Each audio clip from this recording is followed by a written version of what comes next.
ওনার রায়ের পরেই আমার যেটা হয়েছে সেটা হচ্ছে যে আপনার আমাদের তত্ত্বাবধায়ক সরকার বিধানটা বাতিলকে পার্মানেন্ট করা হয়েছে এবং যেটা বাংলাদেশের পরবর্তীকালের যত রকমের আপনার রাজনৈতিক সংকট তৈরি হওয়ার সেই সংকটগুলো তৈরি হয়েছে এবং জাতি ক্ষতিগ্রস্ত হয়েছে। বাংলাদেশের একজন বড় শত্রু যিনি বাংলাদেশের একটা বিশাল ক্ষতি করেছেন একটা বিরাট পদে থেকে এবং সেই পদ থেকে তিনি বাংলাদেশের ভাগ্য নির্ধারণ করার একটা ব্যাপারে দায়িত্ব ছিলেন। সেখানে তুমি সেই জায়গায় প্রতারণার আশ্রয় নিয়েছেন, জনগণের সঙ্গে প্রতারণা করেছেন, রাষ্ট্রের সঙ্গে প্রতারণা করেছেন। সাবেক বিচারপতি খায়রুল হক সাহেব তিনি এই তত্ত্বাবধায়ক সরকারের ব্যাপারে যে রায় দিয়েছিলেন, শর্ট যে রায় দিয়েছিলেন সেটা এবং তার পরবর্তীকালে সেটা যে আপনার পূর্ণাঙ্গ যে রায় মধ্যে আকাশ আর পাতাল তফাৎ ছিল এবং সেই যে রায়টা তিনি শর্ট দিয়েছিলেন সেটাও আমরা মনে করি যে এই রাষ্ট্রের বিরুদ্ধে গেছে। বিলম্বে হলেও যে এতদিন পরে তার বিরুদ্ধে যে ব্যবস্থা গ্রহণ করেছে সরকার, সেজন্য সরকারকে আন্তরিক ধন্যবাদ জানাচ্ছি এবং সঠিকভাবে তার তদন্ত হবে সব বিষয়গুলোর এবং তার সঠিকভাবে তার বিচার কার্য সম্পাদন হবে, সেটাই আমরা আশা করি। দ্বিতীয়ত আরেকটি বিষয় আছে যেটা খুবই গুরুত্বপূর্ণ আমরা মনে করি।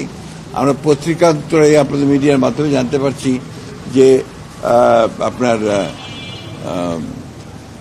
শিশু একাডেমির যে ভবনটি রয়েছে আপনার এই কার্জন উল্টো দিকে আপনার যে হাইকোর্টের পাশে, সেই ভবনটিকে ভেঙে ফেলার জন্য একটা আপনার কথাবার্তা চলছে বা এই ধরনের প্রক্রিয়া গ্রহণ করা হচ্ছে বা একটা প্রস্তাব নেওয়া হয়েছে।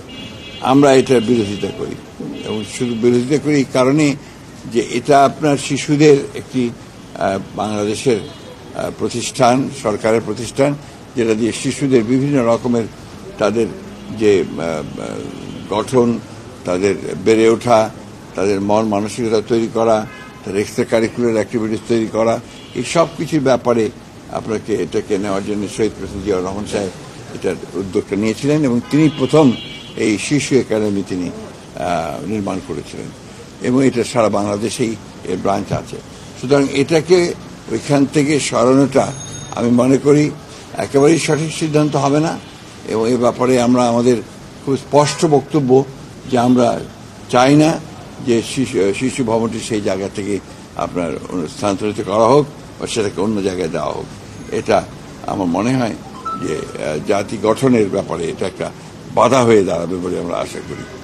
এটাই রাজনৈতিক সংকটের জন্য তো খায়রুল হক দায়ী ছিল নিঃসন্দেহভাবে, 100% শাস্তি আপনারা চাচ্ছেন। এটা তো আমার বলা ঠিক হবে না, কারণ এটা আইনগতভাবে যে বিধানগুলো আছে সেই বিধানগুলো দেখে তাকে সেই প্রসিকিউট করে তার সেই বিধান নিশ্চিত করতে হবে। তবে দৃষ্টান্তমূলক শাস্তি হওয়া উচিত যাতে ভবিষ্যতে কেউ ওই জায়গাটাতে বসে আর সেই জায়গার ব্যবহার করে রাষ্ট্রের ক্ষতি করতে না পারে। সেটা আপনারা অবশ্যই সরকার দেখবেন যারা এইভাবে আছেন তাদের ব্যবস্থা নেওয়া হবে।